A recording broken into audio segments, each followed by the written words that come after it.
a little something like this. No, Byrdgang, let's go. Yeah.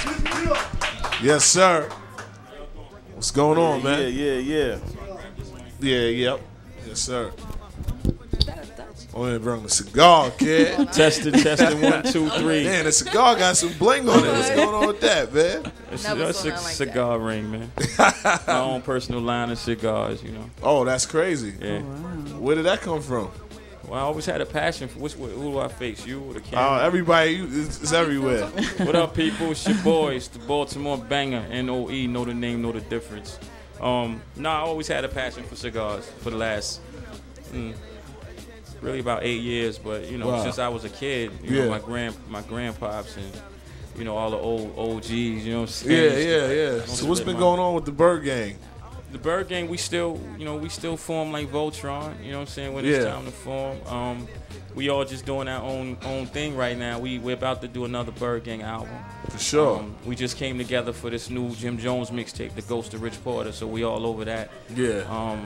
And we just doing I'm doing a whole lot of side projects, man, like a whole lot. Like when Byrdgang Money dropped, like my whole life changed, you know what I'm saying? Yeah. It gave me validation, you know, despite all of the controversy, you know, as far as, you know, who I sounded like and all of that, you know. Because you actually sound like you rap, so it's like... Yeah, pretty much, but you know, the consumer, and you know, controversy tends to sell, but it irritates too. Yeah. You got a big, like, co-sign from a dude that brung him up, you know what I'm saying? Like Damon Dash, knows the truth. I didn't think it. Yeah. What was that first time meeting him? Like, did you think like he was going to, because Dame, you know, everybody know Dame's a joker, like, man, look at the picture, you know what I mean? Like, did you think he was going to get that? Never.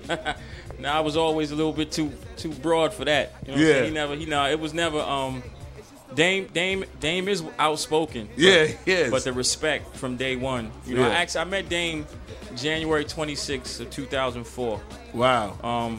And I met him to get a deal. It's when Rockefeller was still intact. You know? And Dame's words were, "I can't do that to my man." That's what he said. He was like, "Yo, you one of the nicest niggas I ever heard, man, but I can't do that to my man." He was like, "Where would I fit you?" It's that. How did that come across with the Diddy writing for Diddy? Where did that? That happened. That happened. I started working for Diddy. I know dates, man. January 27th of 2005, like almost an exact year after I met Dame. It was probably, you know, one of the best decisions I ever made. Yeah. You know, I had to humble myself. You know, I came in the game with an ego like everybody else. Like, I ain't come from B-more to write for nobody. Like, like, Pierre, I don't care what you think I sound like. Like, I ain't writing for you. Like, you know what I mean? You gonna put me on or there's nothing else to talk about. But, started writing for Puff. I moved up here, actually. I moved to New York. Okay. Started writing for Diddy. And, you know, it was challenging because, you know, he's very fickle in terms of, you know, he's a dude who knows what he wants. You know what I'm saying? But the rapport was always professional. You know, I was never, you know, disrespected. At least not to my face. You know what I'm saying? But it was a good business decision from the standpoint it showed me how bad I really wanted it. You know, without compromising who I was. You know. Okay. I'm not walking to Brooklyn like for cheesecake and none of that. Like, you know what I'm saying? Yeah. But I wrote hundreds and hundreds of verses before he chose one.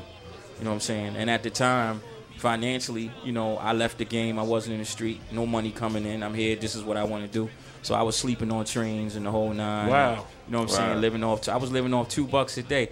And that's the fascinating thing about New York. Like, you could live off $2 a day. Like, please. Cocoa bread and a beef patty. Like, it was all good. You know what I'm saying? How was those experiences, and what's your take on Max B's situation now?